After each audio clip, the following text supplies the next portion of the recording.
dinheiro só pra gastar. Que saudade tenho do tempo de outrora. Que vida que eu levo agora.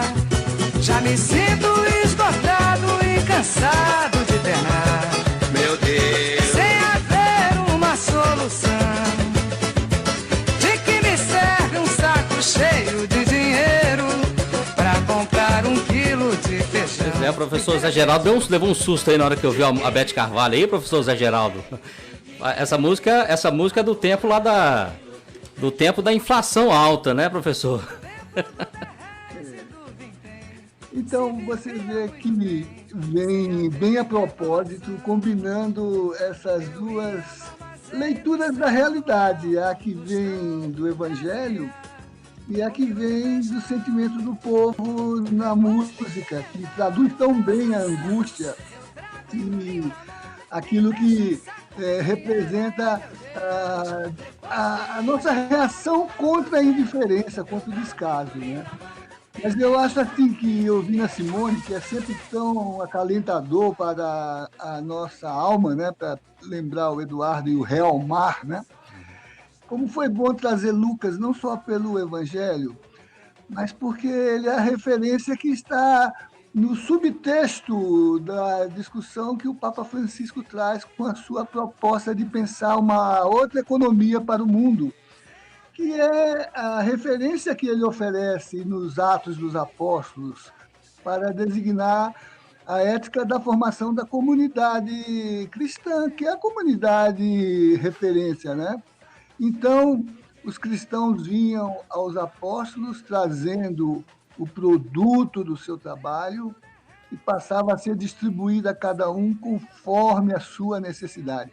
Eu acho que essa equação está presente no discurso convocatório do Papa Francisco, não só para pensar uma outra economia no mundo, e hoje talvez a única e mais relevante voz que conclama nesta direção, fora da coordenação de propostas, como, por exemplo, no caso da vacina, um grupo que quer fazê-la item de mercado, outro grupo que pensa que é um dever do social compartilhar um bem humano, um bem de humanidade, né? Mas o Papa Francisco é a única voz que se coloca à altura disso e que, neste momento, tem propostas para mudar a relação de gestão da economia no mundo, e a convocação dele para os jovens economistas também está nesse espírito, como também está nesse espírito pensar a formação da comunidade, como Lucas nos inscreveu lá nos Atos e no Evangelho que acabou de ser interpretado pela nossa Simone, né? Ótimo. Eduardo Brasileiro, o que Francisco e Clara têm a nos ensinar sobre economia, Eduardo Brasileiro? Muito bem, Alan, muito bem, Geraldo. Nós temos um momento político em que o mercado, a noção de relações, a construção das relações, se dão sempre a partir da premissa do lucro, da acumulação, da competição, do consumo irrestrito. E isso, ao naturalizar-se na sociedade, ou seja, tornar-se normal, também desumanizou o humano, né? Nos tirou a capacidade da solidariedade, a capacidade do olhar para a casa comum e não achar estranho que a Terra é uma casa comum, ou essa dimensão que se perdeu nos últimos anos, que é essa relação com... Nos últimos anos, não, nas últimas décadas, vem se perdendo cada vez mais, que é essa noção, essa capacidade de percebermos que a Terra e nós somos um só. Nós fomos, aos poucos, nos segmentando da realidade, e nós também estamos tomados por uma ideia de que a origem de todo prazer é um desejo satisfeito. Uhum. Isso é muito interessante, pois só a sociedade de consumo orienta-se para a satisfação dos desejos, né? E aí, o Zé Geraldo colocando aí, né? Nós precisamos redefinir a liberdade econômica, a discussão de uma sociedade onde nós conseguimos o bem comum, o bem para todos, orientado a partir da comunidade, né? Do comum para todos. E São Francisco e Santa Clara, o Papa Francisco, muito sabido, olha para eles porque eles largam uma vida, né, de competição, de uma sociedade pré-capitalista ali, e parte para um encontro com a natureza e com a vida amplamente. Então, o Papa Francisco não está chamando nós naquela ideia de sermos todos hippies, né? Largar tudo e viver um novo estilo de vida.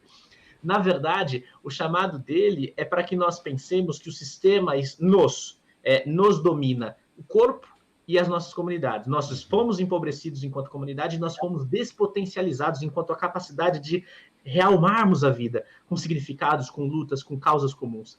Então, é muito importante que a gente possa, né, nesse chamado do Papa Francisco, perceber uma espiritualidade que nos atravessa. Essa espiritualidade que não tem uma dimensão religiosa, mas que tem uma dimensão de atravessamento no olhar para a vida, né? E o Papa Francisco, ele olha isso porque há uma dimensão, né? O Homo sapiens não se deu através da competição, ele se dá através da cooperação. Nós sempre fomos seres de cooperação. E hoje nós fomos tomados nesse estágio do capitalismo neoliberal por uma espécie de autobloqueio cultural que nos aprisiona na nossa própria cultura e não vemos a capacidade de socializar e de resolver os problemas comuns, a fome, a miséria, por exemplo, termos os alimentos a alto preço de custo, né? Alimento não deveria ter taxa sobre alimento, não deveria ter impostos sobre cesta básica. Mas isso faz o quê? Com que as coisas dimensionem a economia a partir do desejo de um Deus, que o Papa Francisco chama, né? Um Deus que hoje é idolatrado, que é o Deus mercado, que é muito diferente do Deus presente no Evangelho e no mistério vivido das pessoas na simplicidade e na relação com a casa comum, né? Então é um chamado, um alerta para que, se a gente continuar assim, a gente vai à nossa autodestruição enquanto terra e na destruição de toda a convivência humana, né? Você falou de solidariedade aí, viu, Eduardo? Estava lembrando daquela longa travessia do povo de Deus pelo deserto, né? Que Deus sempre providenciava o que comer. O principal é comida, né? Sem comida você não anda, sem comida você não faz nada, sem comida você desfalece, subnutrido, a nossa inteligência é afetada, a nossa felicidade é afetada, tudo de nós é afetado, né? E não sei, o Zé Geraldo tem ido no mercado aí, Zé Geraldo, comprar arroz esses dias, Zé Geraldo? Feijão? Não diretamente por causa do distanciamento, eu tenho que preservar minha condição de salvaguarda pela idade, pela relação interna com a vulnerabilidade de parentes, né? Certo. Mas eu tenho utilizado a carteira, né? Então eu tenho a ideia do impacto na minha carteira e cada vez que eu tenho que triplicar o valor de um item da minha cesta básica normal, né? Eu não posso deixar de ir além daquilo que é o espanto, mas pensar que por trás disso está tudo que o Eduardo acabou de dizer, né? Uma relação que move a economia sem nenhuma solidariedade, né? Por isso que o Papa fala da necessidade de restaurar as dimensões solidárias da economia, né? Uma situação de desamparo que me atinge, mas atinge quem eu vejo em volta no aumento da mendicância, da fome. Agora mesmo a minha esposa saiu para, em combinação com os fruteiros aqui da nossa quadra, tomar produtos para distribuir entre povo de rua, porque a gente percebe o alcance da fome nessa população, né? Nesses nossos irmãos, né? E aí me dou conta da dimensão que o Eduardo acabou de dizer, que está presente nesse nosso debate, né?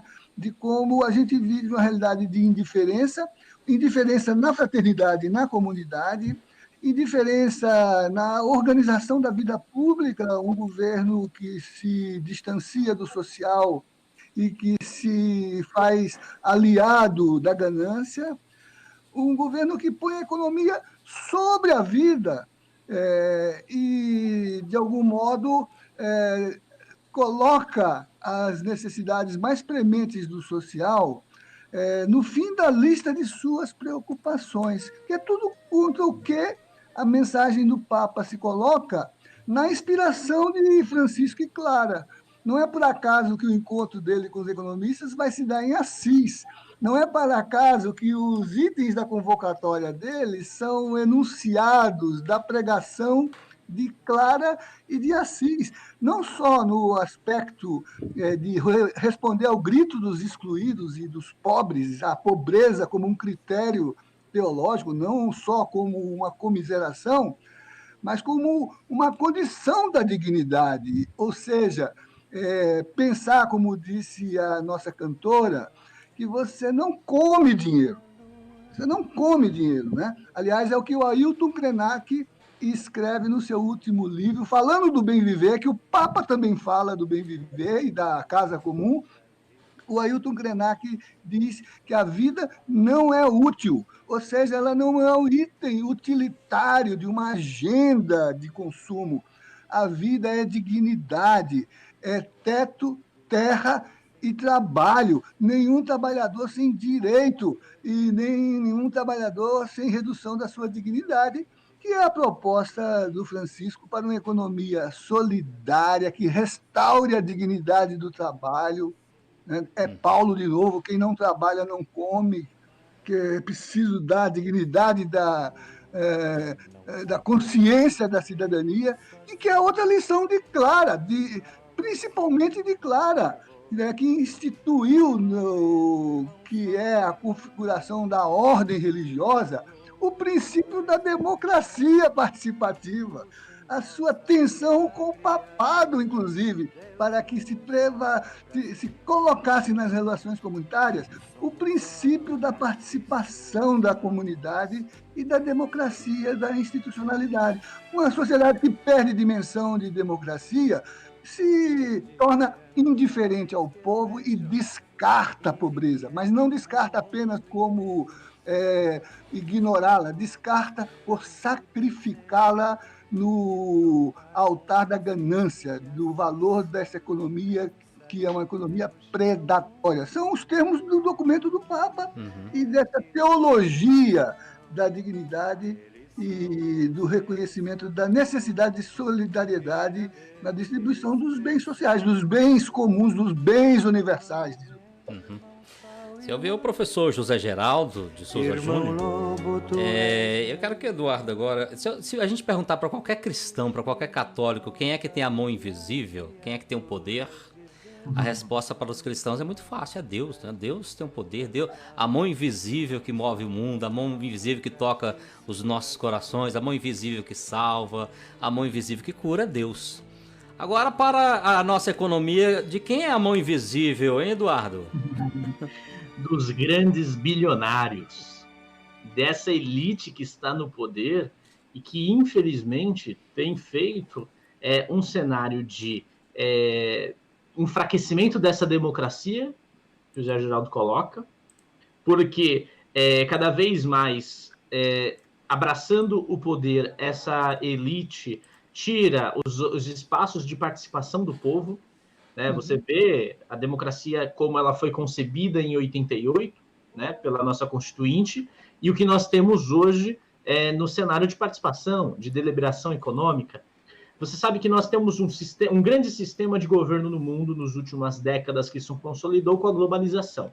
Os mercados, que são essas grandes redes e corporações, que lucram, que criam as commodities, né, que fazem o preço dos alimentos ficarem desse jeito, essa mobilização, eles passeiam por todo o mundo. E, inclusive, os países com mais fragilidade de leis e de instrumentos de controle, esses países são dominados por eles, por essas corporações. É o caso da Apple, é o caso das grandes corporações de tecnologia que procuram países com leis frágeis e também com processos de conflitos internos que fazem eles escravizarem, pagarem para as pessoas quase nada e lucram por aí. Nós estamos vivendo uma era que, ao mesmo tempo que essas corporações passeiam por todo o mundo, nós temos os países se dividindo em pactos internacionais para a redução de pobrezas, como, por exemplo, os objetivos para o desenvolvimento sustentável de 2030, os 17 objetivos, ou as conferências, a COP21, que foi esvaziada, justamente pela essa jogada das redes de mercado junto a governos. Ou seja, o próprio Ottaviani fala, né, o sociólogo, que o poder se deslocou. Não está somente na dimensão de escolher lideranças políticas. Você também precisa pensar como é que acontece uma democratização econômica. E isso é necessário com medidas que a gente tem que popularizar cada vez mais nesse ímpeto de uma nova economia ou do realmar a economia, né? É necessário que a gente faça imposto sobre grandes fortunas, né? É impossível que no Brasil hoje os povos mais pobres paguem mais imposto que o rico, né? É também necessário que a gente olhe para as fortunas herdadas, né? Esses impostos que não ocorrem sobre essas grandes rendas, né? Ou impostos de resultados extraordinários de grandes fortunas realizadas e conquistadas agora nesse período de pandemia. O setor farmacêutico, o e-commerce, o setor tecnológico, por exemplo, tiveram na pandemia um lucro absurdo. Por que não, então, agora o governo olhasse, é que esse governo é impossível se pensar isso, porque estamos com o mercado no governo, mas é uma soma, né? É o mercado mais, né, o obscurantismo, o fundamentalismo, né? Nós temos hoje essas grandes corporações sem imaginar que elas possam ser taxadas, né? E você nunca teria o aumento na cesta básica ou nos produtos sanitários para o povo, porque seria uma economia voltada para a vida, voltada para as pessoas, né? Você tem a grande rede aí de tecnologias, né? Netflix, Google, não existe imposto digital sobre essas grandes corporações que lucram, que levam a partir da sua chegada no nosso país, não se paga, né, sobre os produtos que eles fazem. E você tem aí só essas grandes elites vivendo sobre a aplicação desse dinheiro, acionistas e mais acionistas. Você tem uma economia, o professor Ladislau fala, que é uma economia do imaterial hoje. Né? As grandes tecnologias, o domínio das grandes corporações faz com que a economia não esteja a serviço do povo. Somado a isso, você tem o quê? Você tem o trabalho sendo precarizado em todas as dimensões. Então, é um cenário de destruição que a voz do Papa é importantíssima para que a gente se some a esse lugar de reflexão e fale, não, nós precisamos mudar esse pacto econômico que está aí, construindo uma economia voltada para o povo, mas para vencer essa grande economia globalizada, você precisa cada vez mais criar um movimento social capaz da gente centrar economias locais. Pensar a produção de alimentos locais, pensar a produção de comunidades mais fortes, porque a comunidade é o lugar onde se forja, pelo afeto e pelo entrelaçamento da vida, as dimensões do que é a solidariedade, né? Do que é a luta social, do que são os processos de pertencer a algum lugar. As pessoas estão cada vez mais adoecidas, né? As pessoas estão cada vez mais sofrendo com o processo de isolamento, não só social por conta da pandemia, mas isolamento porque elas estão cada vez mais presas dentro dos seus apartamentos com medo da rua. E o não pertencimento comunitário faz com que as pessoas percam a dimensão de que quase todos os problemas que as afetam são problemas coletivos e não individualizados, né? Ou seja, a economia, nesse estágio de morte, de idolatria total do mercado, ela está matando as pessoas, ela está na raiz, como o Papa Francisco fala na Laudato Si. E é necessário com que a gente converse mais sobre isso com o povo e fale, temos saída, realmando a economia, construindo democracia econômica, refletindo processos de decisão. Nós estamos à beira de eleições municipais, né, gente? Então, nós precisamos pensar uma economia que esteja centrada nas pessoas e não tem que acertar o orçamento, mas aí eu vou ter que tirar isso. Não dá para mais esse discurso permanecer enquanto a gente é precarizado, né? Verdade. Olha, gente, é importante que você... A gente sabe que falar de economia é sempre muito difícil, alguns conceitos, né? Eu sou jornalista, então quando me passa a pauta de economia, eu tremo às vezes, porque é difícil entender certas coisas. Mas eu tenho certeza que você que está ouvindo aqui a Rádio Nova Aliança, ou nos acompanhando pelas redes sociais, entende bem, assim, quando o Eduardo falou de questão de imposto, taxar grandes fortunas. Porque é o seguinte, hoje o taxamento do governo é em cima do consumo, né? A maior parte, um peso é o consumo. Então é em cima do arroz que você compra, do feijão, do óleo. E aí é o seguinte, qual é a diferença de uma pessoa que ganha um salário mínimo ou ganha um auxílio emergencial de R$600? Ele vai lá comprar um pacote de arroz, um pacote de feijão, ele vai pagar um preço X de imposto.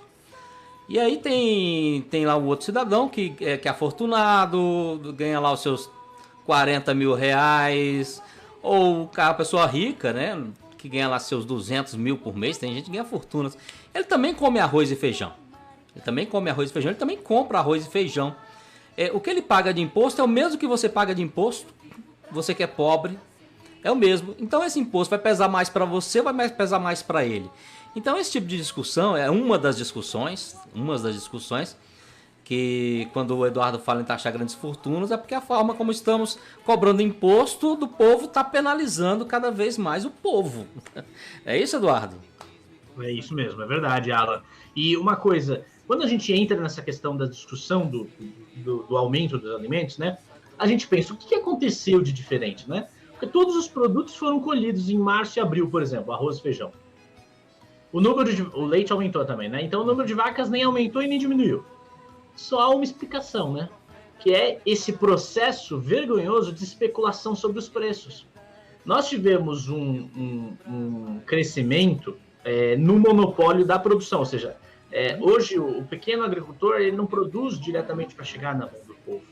Ele tem intermediadores, que são os grandes mercados, que são os grandes grupos de corporações, que vieram com toda a liberdade de comprar, engoliram esses trabalhadores, que poderiam trabalhar diretamente com a venda dos produtos, e cada vez mais organizado em algumas corporações, esses que são os cerealistas, né, promovem, eles decidem o aumento dos preços. Até para tirar um certo proveito, porque na medida que 65% dos brasileiros, milhões de brasileiros, né, 65 milhões de brasileiros, recebeu auxílio emergencial, é necessário tensionar a economia. Vamos fazer o povo agora que está com 600 ou 1.200 reais, estava, né, porque o governo vai cortar isso, né? O povo mais pobre estava com isso, vamos colocar isso no preço dos alimentos. É um esforço das corporações controlar, né, os processos de especulação, como acontece especulação imobiliária, também acontece especulação, né? Porque mercado é uma relação de jogo, de competição entre os grandes. E nós estamos aqui, o José Barbosa colocava isso, né, o José Geraldo colocava isso, que na verdade é o nosso olhar para uma economia que não seja baseada na competição, seja baseada na solidariedade, ou seja, o alimento é uma dimensão humana, um produto para o bem comum. Não deve-se ter taxas, não deve-se ter sobretaxados. Você começa a realmar a economia quando você coloca na lógica de vida das pessoas. É que nem você soma as coisas, né? Aqui tem um processo... Aqui não, no Brasil nós temos um processo de desemprego gigantesco. Mas nós temos, nas comunidades, pessoas que se dedicam para cozinhar. Por que as prefeituras não contratam, ao invés de contratar, ao invés as prefeituras a nível municipal mesmo, elas podem contratar cooperativas, ou seja, trabalho cooperativo, não de uma grande empresa, mas de uma cooperativa, de pessoas desempregadas, para fazer o alimento e a produção dos alimentos para o seu próprio território. Você está promovendo uma descentralização da economia, você não compra dos grandes redes. E não é um ódio às grandes redes, mas é uma priorização. Eles não deixam de lucrar, mas é uma priorização da vida econômica para a geração de renda, de trabalho e de qualidade. Porque quando a gente está falando de produto produzido a partir da perspectiva da agroecologia, dos orgânicos, nós estamos falando de uma priorização de um produto local, onde vai ser consumido, vai dar vida para as pessoas. Então, o que a gente está falando aqui, que às vezes é uma conversa muito complicada, como o Alan fala, é porque é de interesse deles que seja uma conversa complicada. É de interesse deles que seja bolsa de valores, negócios. E não de interesse deles que as pessoas se informem e falem, não, a economia é algo muito simples. A economia real é o que eu produzo, a riqueza que vai para o meu território e como isso chega para o meu território. Hoje nós temos uma rede enorme de grandes corporações que compram nas pequenas comunidades e lucram, né? Eu estou aqui em Itaquera, perto de um estádio muito conhecido aqui pelo José Geraldo, e nós temos uma nesse aí ele nunca foi, não. Ele foi no Pacaembu. Ele já xingou bastante esse estádio. Nós temos uma... Só uma parte. Mas eu estou repensando, porque o meu time originário está um pouco egoísta na sua atenção ao povo que lhe dá tanto apoio e está apoiando essa economia que mata. Enquanto que o seu está sendo democrático, está lidando com as demandas populares, está aí na rua para protestar contra a economia que é predatória, contra o desmatamento, contra o agronegócio que intoxica a alimentação, e está pedindo democracia para o país, não é isso? Então, eu estou quase deixando de ser periquito para ser mosquiteiro, viu? Vamos aproveitar essa deixa para puxar o intervalo da rádio, que nós já estamos um pouco atrasados, depois a gente continua um pouquinho mais. Gente, olha, conversa interessantíssima aqui com o Eduardo Brasileiro, com o professor José Geraldo Souza Júnior, falando sobre o preço dos alimentos, a economia de Francisco e Clara. Daqui a pouquinho ele vai falar mais um pouco como é que está essa economia de Francisco e Clara, como é que está o processo, como é que estão as conversas, convocadas pelo nosso Papa Francisco, tá bom?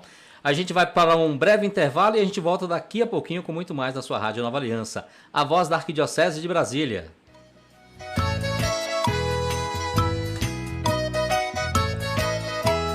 Deus que me criou, me quis, me consagrou para anunciar o seu amor.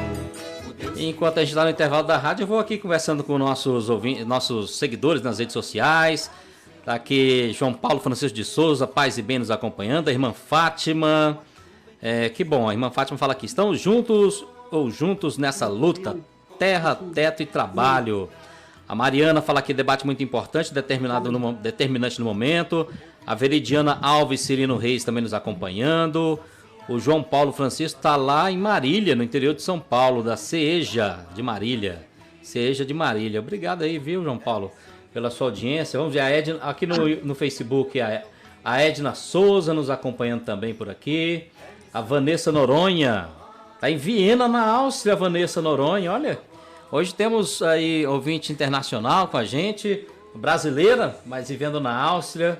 Espero que ela não esteja sofrendo o alto custo dos alimentos que a gente está aqui. Vamos mais, a Maria de Lourdes Martinelli, que está falando com a gente lá de São Paulo, capital. A Amanda Pereira fala que é o peso pesado nos ombros dos que mais precisam, em nome de um mercado injusto e excludente. Com a foto sobre o muro, eu tenho mel, sabor do céu. Eu vivo pra amar e pra servir. Eu tenho mel. Obrigado a você que nos acompanha nas redes sociais. Não esqueça aí de dar um likezinho se estiver gostando desse vídeo.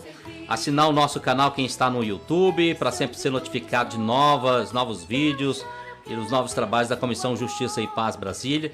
Compartilhe aí, fale da gente para as suas redes sociais, para que a gente tenha cada vez mais pessoas participando aqui das nossas conversas e participando dos nossos debates também. Me quis, me consagrou para anunciar o seu amor. O Deus que me criou, me quis, me consagrou.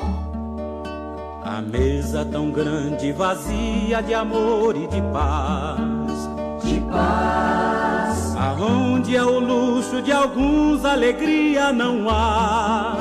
Jamais. A mesa da Eucaristia nos quer ensinar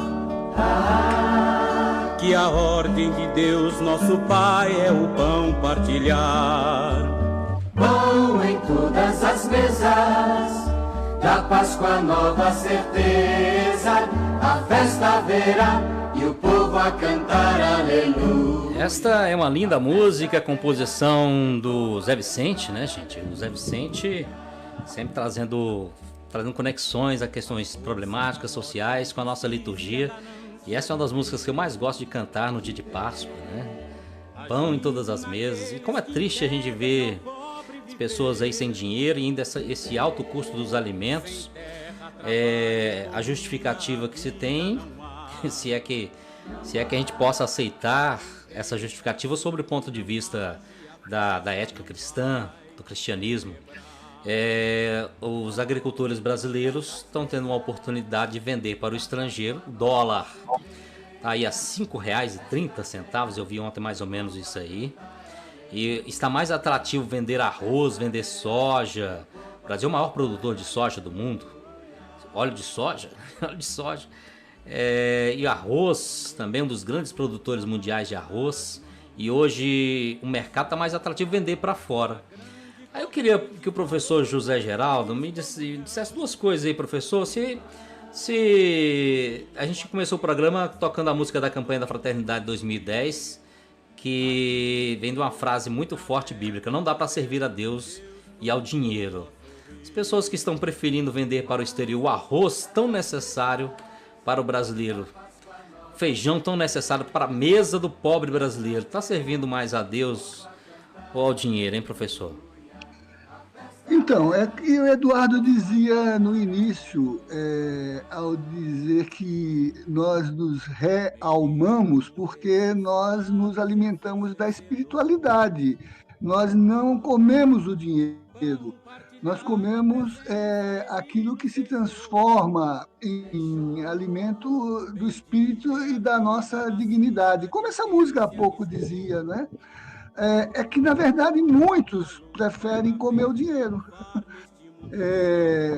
E acho que, ainda que seja pesaroso que a gente opte, enquanto política, por abastecer um mercado internacionalizado que transforma tudo em mercadoria, como disse o Eduardo, né, o que falta e o que deveria exigir de nós melhor cuidado é pensar as estratégias de novas economias, que é o que o Papa propõe, novas economias, com a dimensão do solidário. E o próprio agir político no diálogo com o social, com os movimentos sociais. Isso está nas políticas de atenção social que pensam no povo como uma representação da nossa responsabilidade política, ou como o Papa, no seu diálogo com os movimentos sociais, que pede uma economia que sirva ao povo e não ao dinheiro, sirva ao povo e não ao dinheiro, que a gente insira na dimensão da economia a ética e a solidariedade. Isso não é estranho nem para os economistas históricos que fizeram o pensamento liberal. Adam Smith escreveu A Riqueza das Nações, mas escreveu também a teoria dos sentimentos morais, pensando a economia como uma economia política, que serve às necessidades e não à ganância. Ele mostrou que esta ótica, por exemplo, fez com que na pandemia, também mercadorizando a vida, os ricos ficaram muito mais ricos e os pobres muito mais pobres. Então é preciso inverter essa lógica, pensar novas economias com essa dimensão da solidariedade. E se a ganância está nas regras, vamos dizer assim, expansivas e egoístas do mercado, os governos têm que ser éticos e, por exemplo, tem que criar políticas, não só tributárias, não só distributivas, como os auxílios emergenciais, a garantia do salário de subsistência no distanciamento, mas tem que ser mediador para a distribuição dos alimentos e não ser hostil a isso. Por exemplo, criminalizar a ação dos movimentos sociais, quando são os movimentos sociais que estão abastecendo. A maior política de distribuição de alimento hoje é do MST, que distribui cestas básicas no Brasil todo, dentro de um princípio de uma economia familiar, que alguns governos recentes administravam para distribuir na merenda, para distribuir na alimentação básica que está a cargo dos editais. Os editais dos sistemas de governo, dos ministérios, impunham cláusulas que a contratação para todos os fins de exercício de políticas de alimentos deveriam ser feitas das cooperativas de produção familiar, né? E é isso que eu acho que a gente precisa ter em mente. Nós que somos cristãos não poderíamos nunca perder de vista esse horizonte ético da economia e ter em conta aquilo que o Papa vem advertindo. Não estou falando de autores mundanos, autores que têm uma leitura distante do espiritual no processo político e econômico. Eu estou falando de sua santidade, o Papa Francisco, Eu estou falando de uma economia que foi inscrita na mensagem heróica de Francisco e de Clara. Lembrando com Francisco e Clara que, mesmo enfrentando, às vezes, até o papado, eles pleitearam a fraternidade, eles pleitearam a caridade, eles pleitearam a pobreza, não como disse Eduardo, para ser hippie na vida, mas para ser despojado, para ser fraterno, e inserir a cláusula da democracia como um processo que assegura a correta aplicação desses valores. Então, eu acho que é um pouco isso. A gente tem que interpelar o governo e agora, nesse período eleitoral, construir os programas. A gente viu no dia 7 de setembro, no grito dos excluídos, as agendas. Nós vimos a descrição, os itens dessa agenda. Isso precisa ser levado a sério e não ficar pedindo venda de armas, pedindo uma lógica do que o próprio Papa diz para a gente dizer não à economia de exclusão e de desigualdade, na qual o dinheiro reina em vez de servir. Porque, diz o Papa, essa economia mata, essa economia exclui, essa economia destrói a Mãe Terra. Muito bem, professor José Geraldo de Souza Júnior. Agora, Eduardo, conta pra gente um pouquinho, faça um resumo aí desde o início da convocação do Papa Francisco para essa economia de Francisco e Clara. Como é que estão as conversas? Se vai sair algum documento? O que está sendo preparado? Se tem data aí para algum evento acontecer? Conta pra gente, Eduardo. E também, Alain, e também dizer, como ele, por que os jovens? Por que o Papa está dando essa atenção tão especial aos jovens? Ele só quer gente com menos de 35 anos. É por isso que eu não fui. Onde os outros entram? Por sorte, eu estou ao lado de colegas que não vão ter problema com a faixa etária imposta pelo Papa. Uhum. O José Geraldo termina falando, né, da economia que mata, que exclui. O primeiro documento que chega para o mundo inteiro no dia 1º de maio de 2019 é esse que o José Geraldo fala, né? O Papa convoca todo mundo falando, a gente não pode uma economia que mata, que exclui, não podemos deixar o governo dessa economia. E aí um convite a realmar a economia que o Papa fala, essa palavra bonita, né? A partir do quê? De um pacto global que reúna as lideranças do mundo inteiro a fim de... E aí ele fala, é muito interessante, porque ele usa já uma transversalidade. Ele chama economistas, mas ele chama ativistas sociais, ele chama empreendedores, pessoas que estão nos seus territórios empreendendo uma economia para a vida. E nós, quando eu recebi o convite, quando eu vi a notícia pelo IHU e tal, eu até falei, puxa, que pena, não vou poder me envolver nesse projeto, sou sociólogo, educador, o que eu tenho a ver com isso? Aí depois abriu um edital lá, né? E aí nós vimos que ele estava querendo pessoas que estão engajadas em seus territórios e que fazem algum serviço de transformação.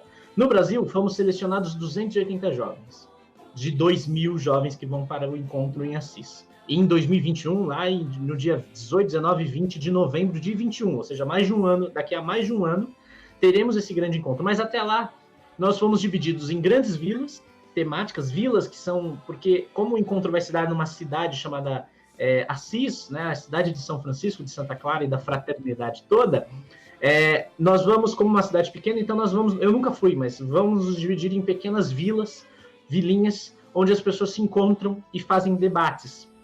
Os diálogos vão se dar, então, a partir de temas, né? CO2 e desigualdades, agricultura e justiça, economia, vida e estilo de vida, negócios para a paz e a paz, transição, políticas de democracia, processos de democratização da economia a partir de uma economia que tenha finanças voltadas para a vida e não para o mercado.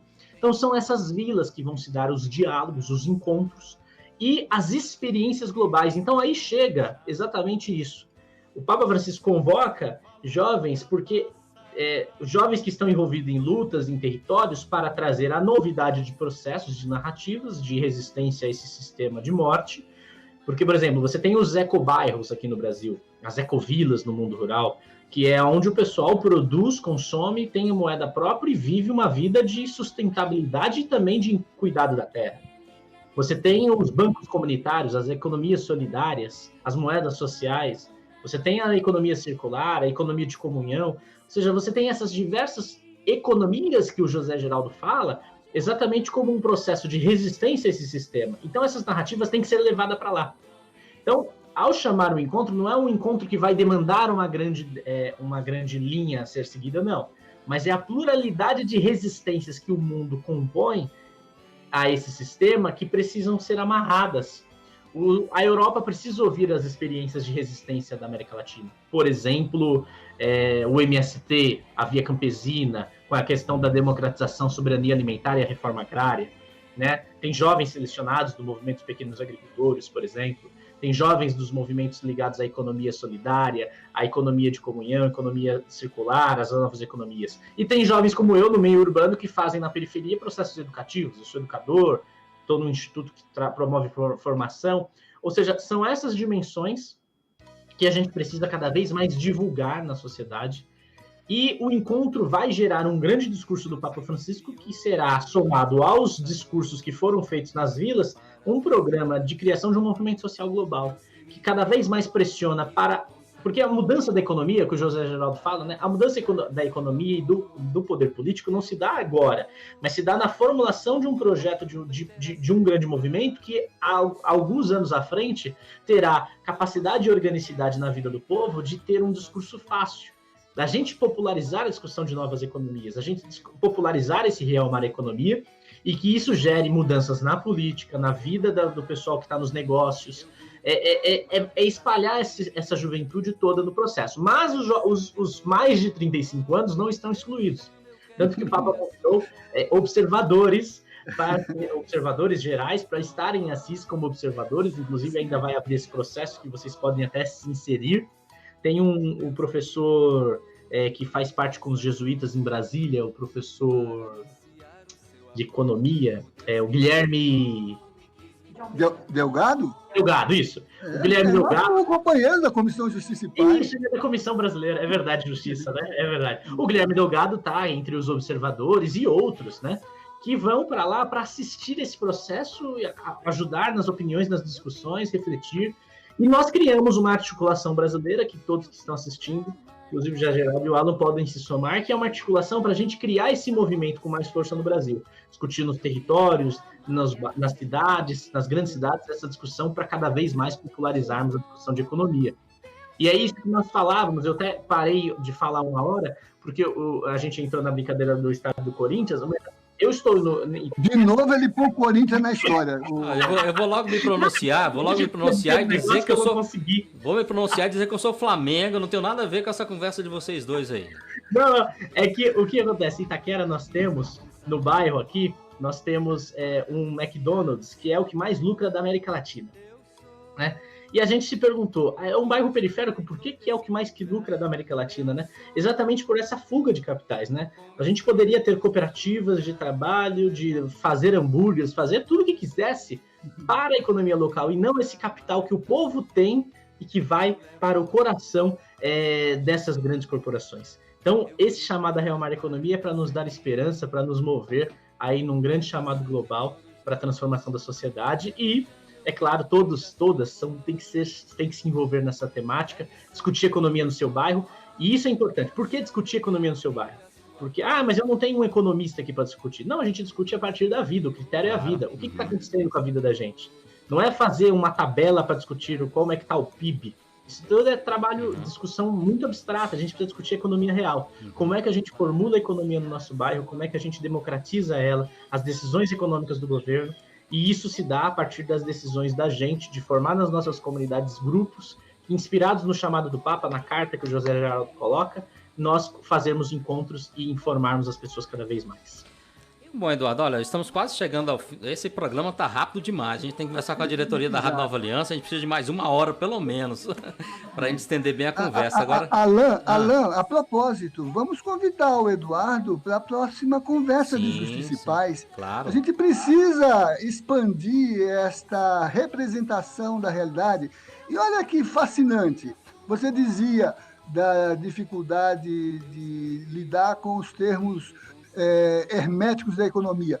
Olha como ele mostrou que todas essas categorias econômicas saem do discurso do povo, saem das experiências vivenciadas nas comunidades e se tornam categorias de uma nova economia. E veja mais, como o povo educa, porque toda essa dimensão que o Papa traz como agenda desse único encontro, desse magistral encontro, o primeiro grande fórum mundial que trata com tanta grandeza, todos os elementos da agenda vêm das práticas sociais inscritas no agir solidário das comunidades. Lucas tinha razão. E a gente que é cristão não podia negligenciar esses mestres que souberam mostrar como é que se faz a ação de comunidade e a ação solidária, né? Faz um convite a ele aí, aproveita, porque aí você já fica confinado na sua palavra urbi et orbi. Ô Eduardo, você já está convocado, viu? Eu vou convidar não. Já tá resolvido. Eu só te passo a data depois. Combinado, vai ser uma alegria. Viu, Eduardo? Porque a gente tem esse programa semanal e tem uma conversa de Justiça e Paz mensal, a toda primeira segunda-feira do mês, com um tema de relevância. E acho que agora esse tema ele se tornou não só urgente, mas ele se tornou uma forma educadora, pedagógica de pensar, não é, que uma outra economia, um outro mundo possível, um outro futuro, ele precisa também de um processo de revisão das nossas próprias formas de nos fazermos socializados, de fazermos partes da comunidade, né? Que bom. Então, eu acho que seria importante ter, assim, com a sua clareza. E Alain, o Papa é igual os seus compositores, ele parece que também não confia em ninguém com mais de 30 anos, não é isso? Agora eu vou fazer um comentário maldoso aqui, viu, Zé Geraldo? Porque meu coração às vezes aflora algumas coisas ruins, não sei porquê. Mas acho que esse recorte de 35 anos foi para que certos economistas do mundo não fossem. Assim, olha, eu vou evitar algumas pessoas e vou estabelecer um critério. 35 anos, como todos eles já estão acima dos 35, aqui, inclusive o nosso aqui, brasileiro, neoliberal, não vai contribuir com nada porque pouco tem a contribuir. Pelo menos sobre essa nossa ótica. Né? Na porta. Agora, gente, olha, e assim para encerrar bem aqui com os ouvintes da Rádio Nova Aliança, com a nossa audiência, inclusive a Maria de Lourdes Martinelli, pede mais encontros com o professor Zé Geraldo e o Eduardo. Vamos promover mais. Um já está marcado, já está agendado, viu? Maria de Lourdes Martinelli. E para os ouvintes entenderem o seguinte, essa conversa sobre economia, o Eduardo explanou bem essa preocupação do Papa Francisco, o Zé Geraldo também trouxe conteúdo riquíssimo aqui para a nossa conversa de hoje. E para você entender bem, porque você está indo ao supermercado e você está esperando às vezes uma cesta básica porque você não tem como comprar a cesta básica. Essa cesta básica de quem doa ficou mais cara também. Então dificulta as articulações sociais para dar a cesta básica para o povo, então é um impacto muito grande. E o grande detalhe para você entender é o seguinte, é que não falta alimento no Brasil. Inclusive, essa semana a Conab divulgou mais uma safra recorde de tudo. De arroz, de feijão, de milho, de soja, do algodão, do café, do açúcar, então assim, da cana de açúcar. Enfim, a produção brasileira está top. Então tem muito alimento. É que a gente tem que pensar no conceito de patriotismo que foi colocado no Brasil. A Pátria Amada Brasil é só para enriquecer alguns bolsos? A Pátria Amada Brasil não funciona quando a gente olha para o nosso povo em meio a uma pandemia, sem dinheiro, desemprego recorde no Brasil. A pátria amada, as pessoas que amam essa pátria, não podem olhar para este povo faminto e não ser e fazer uma economia sem alma. O Papa Francisco pede para realmar a economia, porque a economia hoje ela não tem alma, ela não tem compaixão. A economia de hoje ela não faz como Jesus fez, de olhar para aquele povo faminto e falar assim, eu tenho pena deste povo que não tem o que comer. Juntem-se e alimentem vocês mesmos esse povo. Né? Então, cristianismo, patriotismo, tem que juntar isso tudo aí. Professor Zé Geraldo, obrigado mais uma vez por você aqui comigo, me dando aquele apoio, aquela força, é claro. Cadê o Zé Carlos? Cadê o Zé Carlos? Zé Carlos hoje eu dei... de HU. Hoje ele está de folga hoje, o Zé Carlos, viu? E Zé, obrigado, viu, Zé? Eduardo, que alegria conhecer você, viu, pessoalmente. Eu também, José. Muita alegria mesmo te ouvir, muito iluminado. Ao Alan também, que coisa boa. Foi um ensinamento esse programa. Vou compartilhar por aí. Que bom, que bom. Zé, você também, viu? Até logo, Eduardo Brasileiro. Obrigado, viu? Já temos um compromisso marcado na primeira segunda-feira de outubro. E que Deus te abençoe bastante nessa caminhada. Você é a nossa voz. Quando a gente puder participar, a gente coloca a nossa lá também, viu? Vamos juntos, isso mesmo. Observadores e observados. Vamos juntos por cumprir a CIS. Nos represente. Eu tenho 75, 75, me represente lá. Isso mesmo, E bom, é só para fechar, porque vocês não viram, não observaram, eu vim com a minha camisa de São Francisco hoje aqui, né? Opa! Tá vendo aí, ó? Só uso em ocasiões especiais como essa de hoje, tá bom? Que bonito, que bonito. Até logo a vocês. Nos ilumine na esperança. Até logo vocês, até logo também os ouvintes da Rádio Nova Aliança. Obrigado pelo carinho da audiência. Obrigado Orlando Epaminondas, que ficou nos trabalhos técnicos de hoje. A quem nos acompanhou nas redes sociais também. Próximo sábado tem mais um programa de Justiça e Paz. Espero contar com vocês, tá bom? Até logo, tchau. Meu amigo imitava Jesus, irmão vento, irmão sol, irmã lua, irmão lobo, tu és meu irmão, Rouxinol sabia.